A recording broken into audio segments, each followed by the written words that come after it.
Begini ya, jadi ngaji saya di YouTube itu dari awal sudah saya ikhlaskan lillahi ta'ala, dan otomatis secara sanad itu tersambung.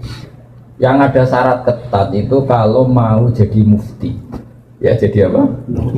Mufti itu orang yang punya otoritas menghukumi halal haram, syarat tidak sahnya sholat atau syarat sah tidaknya nikah itu nggak boleh hanya sekedar ngaji di YouTube. Tapi kalau syarat ingin tahu kebaikan sudah cukup. Karena kebaikan itu ma'ruf, mudah dikenal oleh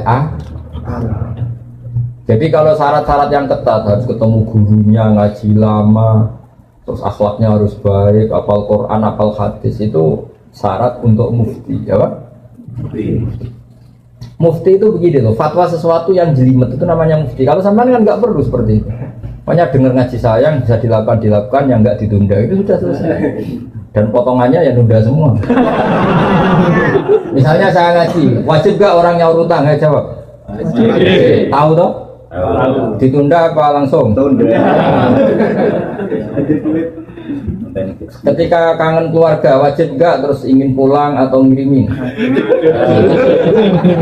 Tapi ketika ada tadi kantor cabang gitu, pikirannya mulai macam-macam. Nah, kenapa kalau mufti syaratnya ketat? Karena mufti itu akan menimbang hukum yang kayak iya kayak tidak. Itu harus orang alim, nggak boleh hanya lewat YouTube. Saya beri contoh ya Mas Gunawan ya, kayak iya kayak tidak. Misalnya gini, saya beri contoh. Kerja di Korea itu baik apa enggak? Kalau melihat sisi jauh dari keluarga agak baik. Tapi apa artinya deket tapi enak? Enak itu raine ketok terus rezeki atau ketok. Itu namanya enak. Jauh tapi gak enak karena peselnya kirimannya banyak. Panjang. Nah kalau istri kamu rata-rata nelpon kangen orangnya apa kangen kiriman? Nah itu kan terus ketika ada orang tanya baik mana merantau sama di rumah itu pas dah itu cuma itu hukum sosial, tapi seorang mufti pasti gampang kayak iya kayak tidak. Nah itu butuh orang alim yang ngajinya tenanan. Tapi kalau hukumnya suami istri sebaiknya apa ya rukun, itu kan nggak perlu mufti, pasti iya gitu apa? Pasti ya. Jadi saya jawab ya, jadi kalau ngaji lewat YouTube itu sudah sah. Cuma tetap saja nggak sah kalau sebagai mufti. Mufti itu menentukan hukum halal haram. Misalnya kamu marung di warung Korea yang terkenal misalnya masak babi, tapi yang kamu makan benar-benar telur atau ayam, hukumnya gimana? Mesti mufti itu mikir. Kalau melihat ayamnya halal, tapi paling digoreng di wajan yang sama, diletakkan di piring yang sama, dan mereka nyuci piring pasti tidak dengan cara Kalau melihat gitu kayaknya tidak halal ya. Tapi kalau melihat bisa saja, meskipun bisa saja pas jatah saya piringnya baru, meskipun kemungkinan itu entah. Tapi ya buat senam otak, yang nggak mungkin dah mungkin saja. Tapi ini ya itu mufti. Misalnya sholat pesawat, hukumnya gimana? Kalau melihat waktu sholat ya harus sholat. Tapi melihat, kalau kamu sesuci misalnya, sesuci di pesawat itu wudhunya kira-kira sempurna enggak? Buatan kan? Kalau sempurna dimarahin awak kabin. Setelah wudhu tidak sempurna kira-kira tetap wajib sholat apa enggak? Mesti jawaban pertama wajib. Lalu sholat ini namanya apa? Sholat ya hormatin waktu, hanya menghormati waktu. Tapi nanti setelah di kos-kosan atau di Korea harus dikodoi. Tapi ketika wajib ngodoi melihat wajah-wajah gini, wah sholat aja sudah menguntungkan, disuruh wajib ngodoi. Muftinya ngeper lagi. Karena wajah-wajah kayak sampean itu semua mufti pasti ngeper. Ini sholat fardu aja abot, apalagi disuruh kodok. Hanya kalau ditanya hukumnya gimana Gus? Wajib sholat. Wajib ngulang enggak? Kamu enggak. Terus ada lagi orang tanya saya, ini orang nggak pernah sholat sampai 10 tahun. Setelah tobat tanya, saya wajib kodok nggak Gus? Tak lihat wajahnya itu kalau diwajibkan langsung nggak sholat. Akhirnya saya sebagai kiai ngakalin, ya sudah penting kamu sholat dulu aja lah, nggak usah tanya kodoknya. Setelah setahun datang lagi, sudah tahu nikmatnya apa? Sholat. Gus caranya kodok gimana? Sudah gak tanya kodok wajib enggak? Caranya kodok gimana? Terus saya bilang ya pokoknya tiap sholat kamu 2 kali aja. Gak usah langsung banyak apa? Tiap sholat 2 kali. Yang satu untuk sholat wajib hari ini, yang satu untuk nyaur utang yang dulu. Karena kalau langsung dihitung 10 tahun tuh sebulan kali 5, 10 hari aja berapa? 10 hari kali 5 waktu sudah 50. Berarti tiap 1 bulan 150 kali 12 berapa? Banyak ya? Kali 10 tahun. Lihat raweh saja dia takut apalagi. Nah, wajibnya qadha itu sesuatu yang mudah dikenali. Tapi ngitung loyalitas orang pada agama. Rai-rai gini, rai-rai tobat musiman gini. Kalau langsung diwajibkan itu malah apa bahaya. Makanya bilang ya sudah sholat dulu aja. Katanya kiai harus ngodok ikut 10 tahun. Sudah saya sholat dulu aja, tidak usah tanya itu. Makanya dulu tuh ada cerita unik. Ini guyonan saya sebagai penghormatan pada Korea palsu ini ya.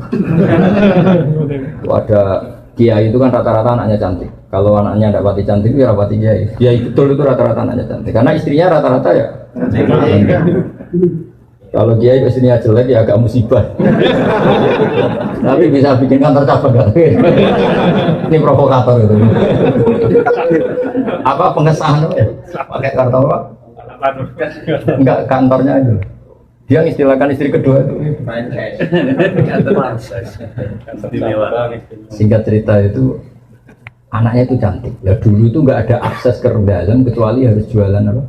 Air. Jadi ada orang santri itu agak nakal dia. Ingin tahu ningnya kalau dalam bahasa pondok itu nih. Taman karena saya yakin semua yang ngaji saya di sini itu masih ada sisa-sisa santri. Karena orang Indonesia hebatnya gitu, kecilnya mesti dolanan di musola, muyayan di musola, ya kan? Baiknya orang Indonesia kan? Iya kan? Karena rata-rata kita pas kecil itu kan nyon sewu miskin, yang ada jeding itu di musola. Sekarang keluarnya tamer-tamer di Indonesia ke saya gitu, semenjak masjid bagus, kamar mandinya bagus. Kadang orang mau ke masjid itu bukan karena ingin jamaah, kudu ngising di rumah lari ke masjid. Ya kan sekarang banyak enggak? Banyak karena kamar mandi masjid lebih bagus. Yang parah kalau mau tidur Kang Ali, di rumah enggak ada AC, enggak ada kipas angin. Kalau ngantuk ke masjid. Kipasnya dinyalin. Di daerah kamu ya gitu. Di sini.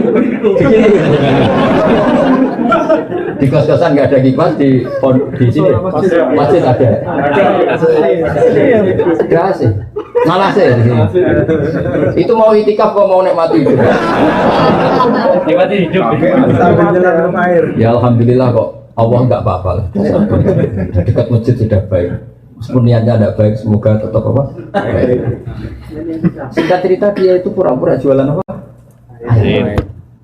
Kiainya senengnya begini. Ben baru kayak anakku disenengi banyu murah soalnya. Kiainya wali jadi tahu kelakuan tadi santrinya tadi di Barno biarin dapat air murah loyal. Lama-lama dibilang gini sama kiai, kamu seneng sama anak saya? Iya Pak ya. Syaratnya kamu harus jamaah di depan 40 hari. Kalau itu selesai nanti kesini tak nikahkan sama putri saya. Oh semuanya bukan main. Dia jamaah terus di depan. Ini di Masjid Haram, cerita ini di Mekah.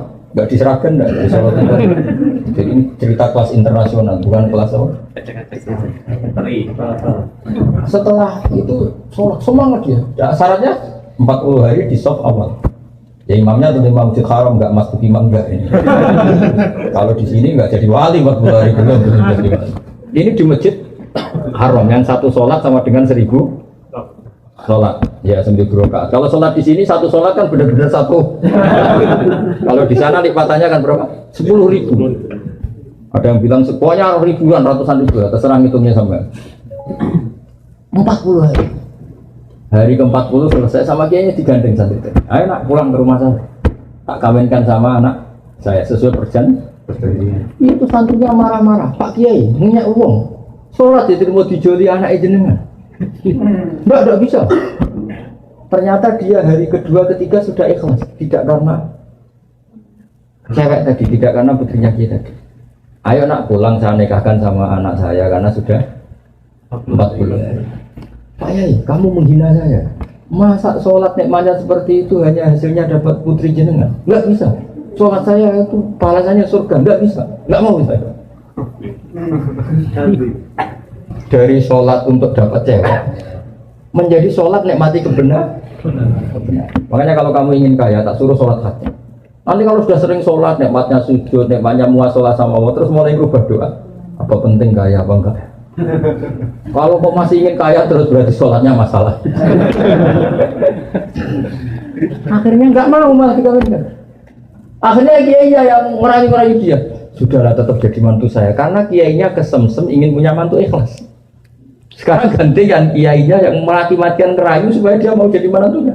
Karena ingin punya menantu ikhlas. Bisa dibuktikan ya. Mau nyoba itu.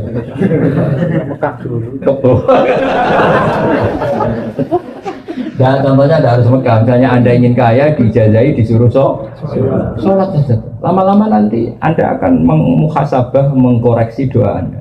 Betul enggak, betul enggak. Nah, Anda suka cewek, mati-matian, cinta mati. Sekarang kamu sholat, nanti mesti ada alamat. Nyata mimpi gambarnya angin topan.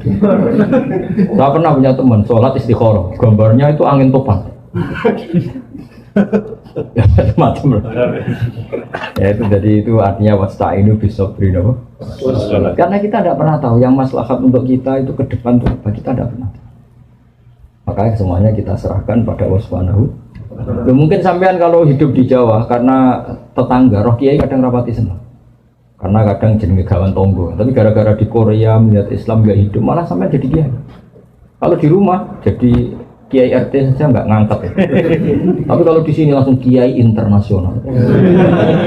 Iya, kalau kiai di Indonesia namanya kiai lokal, kalau sudah di sini Islam. Jadi itulah hikmah yang dikersana Allah Subhanahu. Makanya berharap semoga keberadaan Anda di sini benar-benar ikut menyebarkan sujud, tauhid, tasbih di dunia. Ya sudah ya, cukup ini.